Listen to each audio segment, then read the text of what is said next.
ہلکا زد نور تا گردید چشم، ہلکا زد نور تا گردید چشم، از تلاش جلوہ جنبید چشم۔ نور کی کرنوں نے ایک نقطے پر جمع ہو کر ہلکا بنایا تو وہ آنکھ بن گیا، جلووں کی تلاش سے چشم نے جنبش پائی۔ ہلکا زد نور، نور نے ہلکا بنایا، تا یہاں تک کہ گردید چشم، وہ آنکھ بن گیا، از تلاش جلوہ، جلووں کی جستجو سے، جنبید چشم، اس نے آنکھ جھپکائی۔ اس شعر میں اقبال نے کائناتی اشیاء کی خودی کو تجسیم کر کے نور کی کرنوں کی خودی کی بات کی ہے کہ کائنات کی دیگر اشیاء کی طرح نور کی ایک ایک کرن بھی خودی کی حامل ہوتی ہے، اور وہ اپنے جلووں کا تماشا دکھانے کے لیے کسی چشم بینا کی متلاشی ہوتی ہے۔ اس شعر کو بھی تمثیل کے انداز میں دیکھنا ہوگا کہ جب نور کی کرنوں میں اپنی خود نمائی سے محرومی کا احساس ہوا تو اس نے ایک ایسی آنکھ تخلیق کرنے کے بارے میں سوچا جو نور کے جلوے کو دیکھ کر اس کی قدر و قیمت اور اہمیت کا اندازہ لگا سکے۔ چنانچہ نور نے ایک حلقے میں جمع ہو کر اپنی توجہ اس فکر پر مرکوز کر لی اور بالآخر ایک چشم کی شکل اختیار کر لی۔ جب آنکھ مکمل طور سے بن گئی تو وہ شروع میں بند تھی، اس کی بند پلکوں کے دروازوں پر نور کے جلوے آ کر دستک دیتے رہے تو چشم نے اپنی پلکیں جھپکائیں، اور اس طرح آنکھوں کو تخلیق کر کے نور ان کو اپنا جلوہ دکھانے میں کامیاب ہوا۔ یہ اقبال کا شاعرانہ تخیل ہے کہ جیسے پچھلے ایک شعر میں قطرے نے اپنی خودی کے بلبوتے پر خود کو ایک گوہر نایاب بنا لیا، ایسے ہی نور نے اپنی خودی کو بروئے کار لا کر خود کو چشم بنا لیا۔ اس شعر کی گہرائی میں دیکھنے سے یہ بات واضح ہوتی ہے کہ جب اس دنیا میں زندگی کا وجود نہ تھا تو اس کی حیثیت ایسے خالی اسٹیج کی طرح تھی جہاں نہ کوئی اداکار اپنے فنون کے جوہر دکھانے کے لیے میسر تھا اور نہ ہی کوئی تماشائی اسے دیکھنے کے لیے موجود تھا۔ اس خالی تھیٹر کا کوئی مصرف نہ تھا، جبکہ یہ دنیا اور اس کی تمام اشیاء اپنی تمام تر رعنائیوں کے ساتھ یہاں جلوہ افروز تھیں۔ نور وہ کردار ہے کہ جس کی موجودگی میں اشیاء کو دیکھا جا سکتا ہے، لہذا تمام بے جاندار مخلوقات نے نور سے یہ مطالبہ کیا کہ ہم سب تو یہاں موجود ہیں لیکن ہم تو ایک دوسرے کو دیکھ بھی نہیں سکتے اور نہ ہی کوئی دوسرا ہمیں دیکھ سکتا ہے، اور دوسری بات یہ ہے کہ ہم تو تاریک مخلوق ہیں اور اے نور تم تو ایک روشن تخلیق ہو۔ کچھ ایسا ہو کہ تمہاری موجودگی میں ہمیں دیکھنے والی کوئی چشم بن جائے جو اس کائنات میں موجود اشیاء کا مشاہدہ کر سکے اور ہمیں دیکھنے اور سمجھنے والا کوئی ہو۔ یہ تو وہی بات تھی جو نور کے دل میں پہلے سے ہی موجود تھی، تاہم دوسروں کی ترغیب سے مہمیز پا کر نور نے ایک حلقہ بنا لیا اور اپنی توجہ کو اسی خیال پر مرکوز کر کے ایک حیوانی آنکھ بنا دی۔ لیکن حیوانات میں ایسی آنکھ بنی کہ ان کی بصارت اشیاء کے ظاہر کو دیکھنے کی قدرت تو رکھتی تھی مگر اشیاء کے اندرونی نظام کی دید سے نابلد تھی۔ تو نور نے ایسی انسانی آنکھ بنائی جو اشیاء کی حقیقت کو بھی دیکھ سکے۔ پھر نور نے بند آنکھوں کے پردوں پر اپنے جلووں سے دستک دی کہ اے اہل نظر ذوق نظر خوب ہے لیکن، اے اہل نظر ذوق نظر خوب ہے لیکن، جو شے کی حقیقت کو نہ دیکھے وہ نظر کیا۔ نور کے اس عمل سے کائنات کو اس کی پہچان ملی اور اب اس دنیا کی تمام اشیاء کے ظاہر اور باطن کو دیکھنے والی آنکھ موجود ہے جو نور کی موجودگی میں اپنی صلاحیتوں کا بھرپور استعمال کرتی ہے۔ گویا کہ یہ انسانی چشم جہاں نور اور دیگر اشیاء کے ذوق نمود کے اطمینان کا ذریعہ ہیں، وہیں آنکھیں خالق کائنات کی پہچان کا سر چشمہ بھی ہیں۔ سبزہ چون تاب دمید از خیشت یافت،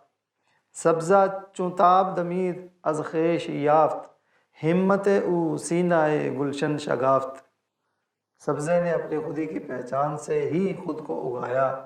اس کی ہمت نے باغ کے سینے کو پھاڑ دیا۔ سبزہ چوں جیسے سبزہ، تاب دمید وہ اگا، از خیش یافت خود کی تلاش سے، شگافت اس نے پھاڑا۔ سبزہ یا معمولی گھاس پھوس زمین میں دب جانے کے بعد اگر اپنی خودی سے غافل ہو جائے تو کبھی بھی زمین سے باہر نہ نکلے اور اسی میں دب کر اس کا خاتمہ ہو جائے، مگر وہی گھاس پھوس جب اپنی خودی کو پہچان لیتا ہے تو وہ زیر زمین کیچڑ میں لت پت رہنا ہرگز پسند نہیں کرتا۔ وہ اپنی خودی سے حوصلہ لیتا ہے اور بڑی ہمت کر کے ایک طرف تو زمین میں اپنی جڑیں گاڑ دیتا ہے اور دوسری طرف انتہائی ضعیف ہونے کے باوجود گلشن کے سینے کو چاک کر کے اپنا سر بلند کرنے میں کامیاب ہو جاتا ہے، جو زمین کی خوبصورتی کا باعث بن جاتا ہے اور بہت سے جانوروں کی خوراک کے کام بھی آتا ہے۔ شمع ہم خود را نجود زنجیر کرد، شمع ہم خود را نجود زنجیر کرد، خیش را از زر رہا تعمیر کرد۔ شمع نے بھی خود کو لمبی گردن کی زنجیر بنایا، اس نے خودی کی تعمیر بے شمار ذرات سے کی۔ ہم بھی خود را اپنے لیے، نجود لمبی گردن، زنجیر ڈوری سلسلہ، خیش را اپنے لیے، از ذرہ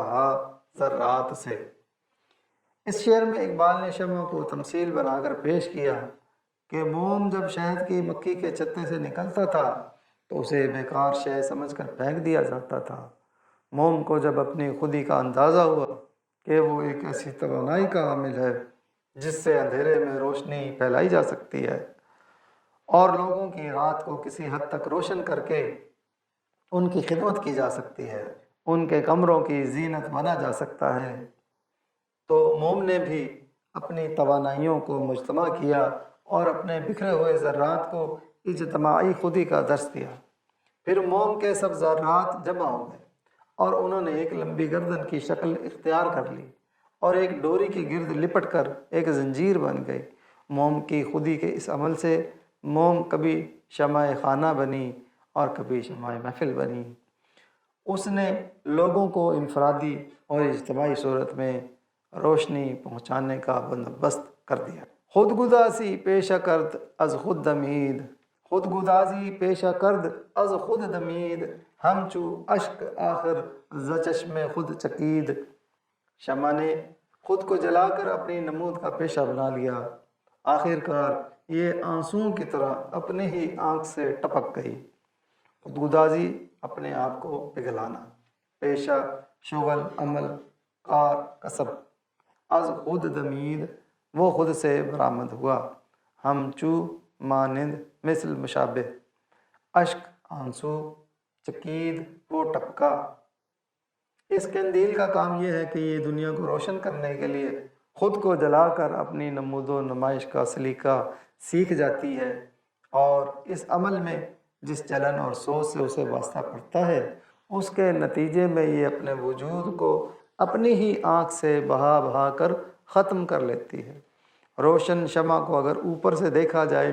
تو اس کی صورت ایک روتی ہوئی آنکھ سے مشابہ ہوتی ہے، اس لیے کہا کہ یہ خود جلتی ہے اور اپنے آنسوؤں سے خود کو مٹا دیتی ہے، کبھی مزار پر تو کبھی بزم میں،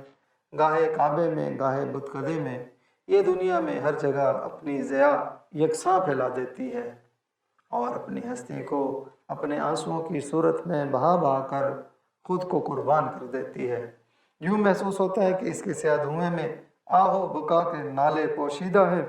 اور اس کی روشن جلوہ گاہ میں کوئی دل پنہاں ہے جو جل جل کر دنیا کی تاریک راتوں کو روشن کرتا ہے اور صبح ہوتے ہی خود خاک میں مل جاتا ہے۔ اور ایک ہم ہیں جو ہر وقت رونے دھونے میں لگے رہتے ہیں اور ایک دوسرے سے دشمنیاں کرتے رہتے ہیں۔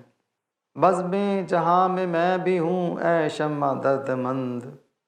بزم جہاں میں بھی ہوں اے شمع درد مند، فریاد در گرہ صفت دانہ اسپند، ہو شمع بزم عیش کے شمع مزار تو، ہو شمع بزم عیش کے شمع مزار تو، ہر حال اشک غم سے رہی ہم کنار تو، کعبے میں بتکدے میں ہے یکساں ضیا تیری، کعبے میں بتکدے میں ہے یکساں تیری ضیا، میں امتیاز دہر و حرم میں بسا ہوا، ہے شان آہ کی تیرے دودِ سیاہ میں، ہے شان آہ کی تیرے دودِ سیاہ میں، پوشیدہ کوئی دل ہے تیری جلوہ گاہ میں۔